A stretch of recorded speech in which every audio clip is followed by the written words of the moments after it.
मैं आप लोगों के सामने आज का विचार प्रस्तुत करने जा रहे हैं। इस प्रकार से अलस्य कुतो विद्या अविद्यस्य कुतो धनम् अधनस्य कुतो मित्रम् अमित्रस्य कुतो सुखम्। अलस्य कुतो विद्या बोलो। अलस्य कुतो विद्या अविद्यस्य कुतो धनम् अधनस्य कुतो मित्रम् अमित्रस्य कुतो सुखम्।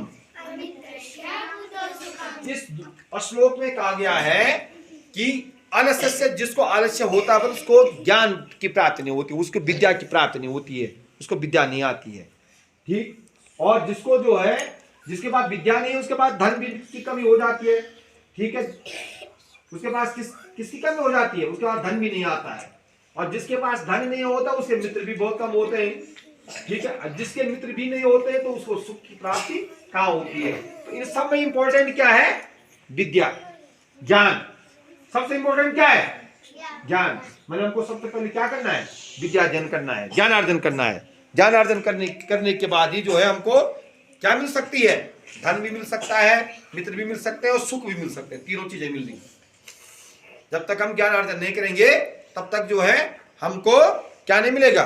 सुख नहीं मिलेगा, मित्र नहीं मिलेंगे, धन नहीं मिलेगा, पैसा नहीं मिलेगा, सुख नहीं मिलेगा। क्या नहीं मिलेगा? सुख नहीं मिलेगा। क्या नहीं मिलेगा? सुख नहीं मिलेगा। ठीक है। अब उधर मैंने लिखा हुआ है, और देखो, सुखार्थिनो कुतो विद्या नास्ति विद्यार्थिनो सुखम सुखार्थी वा त्यजेत विद्या विद्यार्थी वा त्यजेत सुखम। अब सामने देखो, इसको लिख देना बाद में। क्या लिखा हुआ है? सुखार्थिनो कुतो विद्या। मेरे पर देखो, सामने देखो। सुखार्थिनो कुतो विद्या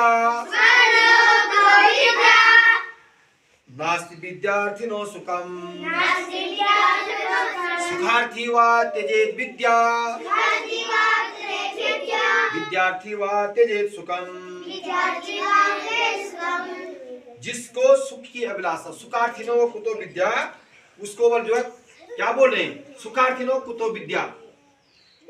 जो आलस्य से रहता है, सुख से रहता है, आराम से रहता है, उसको विद्या कहां से आती है? ठीक है ना। माने जो कष्ट नहीं उठा सकता है उसको विद्या नहीं आ सकती है। उसको क्या नहीं आ सकती है? विद्या नहीं आ सकती है। विद्यार्थी को सुख कहां? जो सुखार्थी है उनको विद्या कहां आती है? और जो विद्यार्थी है उनको सुख नहीं, सुख कहां मिलता है? वो आराम से नहीं रह सकते हैं, क्योंकि उनको क्या करना है? विद्या अध्ययन करना है। सुखार्थी व त्यजेत विद्या विद्यार्थी व त्यजेत सुखम। सुखार्थी को क्या करना? सुखार्थी जो सुख की इच्छा रखने वाले को विद्या की आशा छोड़ देनी चाहिए। जो सुख की इच्छा रखते हैं उनको विद्या की आशा छोड़ देनी चाहिए। मतलब इसका मतलब ये हो गया, इसका मतलब ये जो आराम से रहता है, सुख से रहता है, जो पढ़ना लिखना नहीं चाहता है, उसको विद्या ज्ञान की प्राप्ति नहीं हो सकती है। सुखार्थी व त्यजेत विद्यार्थी व त्यजेत सुखम। और जो विद्या अध्ययन करने वाले होते हैं उनको सुख की क्या करनी चाहिए? सुख का त्याग कर देना चाहिए। एक बार विद्या अध्ययन करो, ज्ञान की प्राप्ति करो, पढ़ो लिखो, अच्छा नागरिक बनो, पढ़े लिखो, अपने भविष्य को संवारो, और बाद में सुख अपने आप भोग जाएगा। मतलब अभी सुख भोगने का वो नहीं है। क्या नहीं है? अभी आपकी सुख भोगने की क्या नहीं है? उम्र नहीं है। जो सुखार्थी होते हैं वो उनको विद्या नहीं आती है, और जो विद्यार्थी होते हैं वो सुख से नहीं रहते हैं। ठीक है ना। और सुखार्थी होते हैं विद्यार्थी होते हैं सुखम। जो सुखार्थी होते हैं उनको विद्या की इच्छा नहीं करनी चाहिए, और जो विद्यार्थी होते हैं उनको सुख की इच्छा नहीं करनी चाहिए। ठीक। भारत को बनावट की दृष्टि से 5 प्राकृतिक भागों में बांटा गया है। देखो, आपने देखा होगा, यहाँ हमारा जो उत्तराखंड है, उत्तराखंड देख रहे होंगे, यहाँ पर्वत है, नहीं है? ऊंचे ऊंचे पर्वत हैं, कहीं आपको जो है गहरी गहरी घाटियां मिलती हैं। और जब हम देहरादून, उधम सिंह नगर, हरिद्वार की तरफ जाते हैं तो वहाँ समतल मैदान होते हैं। वहाँ जो ऐसे पहाड़ कम मिलते हैं, धीरे धीरे। मतलब देहरादून तो फिर पहाड़ मतलब समतल भी है लेकिन पहाड़ियां भी हैं। वैसे हरिद्वार में पहाड़ियां भी है, लेकिन हरिद्वार से थोड़ा आगे बढ़ेंगे तो वहाँ मैदान है। क्या है? मैदानी भाग है। तो हमारे उत्तराखंड का जो भूभाग है वो जो पहाड़ी क्षेत्र हमारा ज्यादा है। पहाड़ी क्षेत्र क्या है? ज्यादा। मैदानी क्षेत्र क्या है? कम है। मैदानी क्षेत्र क्या है? कम है। और नदी घाटियां भी हैं, नदी घाटियां ज्यादा हैं। तो देश का जो भूभाग है, कई ऊंचे ऊंचे पर्वत हैं, 5 प्राकृतिक भागों में बांटा गया है। सबसे ऊपर हिमालय का पर्वतीय क्षेत्र आता है, उसके बाद हिमालय का पर्वतीय क्षेत्र के बाद उत्तर का विशाल मैदान, सेना समतल मैदान है। उसके बाद थार का रेगिस्तान, जहां क्या केवल बालू ही बालू है, रेत ही रेत है? उसके बाद दक्षिण का पठार, पठारी भूमि। क्या बोलते हैं? पठारी भूमि किसको बोलते हैं? नीचे से ऊपर उठा हुआ और ऊपर से समतल भाग को पठारी भूमि कहते हैं। ठीक। उसके बाद 4 हो गए। 5वां हो गया समुद्र तटीय मैदान। समुद्र के निकट जो मैदान है, समुद्र तटीय मैदान, वो द्वीप समूह। इस प्रकार से 5 प्राकृतिक भागों में बांटा गया देश को। कितने प्राकृतिक भागों में? 5। मतलब कहीं क्या है? पर्वत है, कहीं समतल मैदान है, कहीं रेगिस्तान है, कहीं क्या है? समुद्र तटीय मैदान है, कहीं द्वीप है छोटे छोटे। तो ये यहाँ का भूभाग है। तो इसलिए अध्ययन की दृष्टि से इसको कितने भागों में बांटा गया है? 5 भागों में बांटा गया है। और राजनीतिक दृष्टि से 28 राज्यों व 8 केंद्र शासित प्रदेशों में।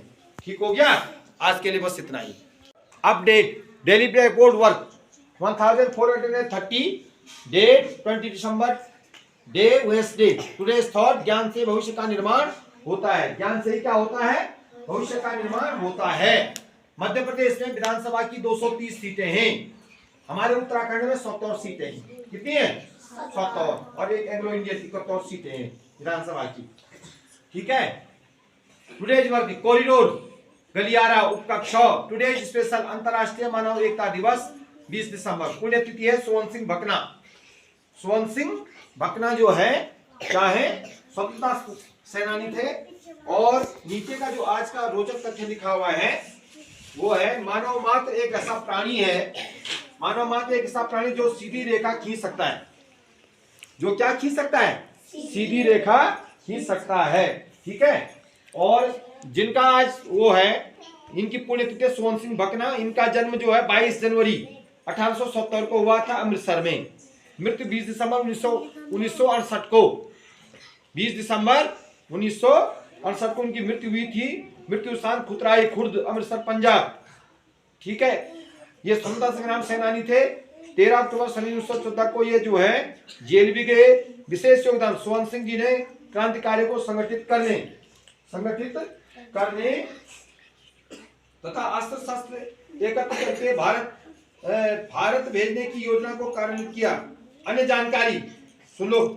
लाला हरदयाल ने अमेरिका में पैसिफिक कोस्ट हिंदी एसोसिएशन नामक एक संस्था बनाई थी, जिसके अध्यक्ष सोवन सिंह जी थे। तो आज उनकी पुण्यतिथि है। उनकी वो स्वतंत्रता संग्राम सेनानी थे। उनकी पुण्यतिथि पर हम जो है उनको सत नमन करते हैं, श्रद्धा सुमन अर्पित करते हैं। आज का रोचक तथ्य है मानव मात्र एक ऐसा प्राणी है जो सीधी रेखा खींच सकता है। हो गया।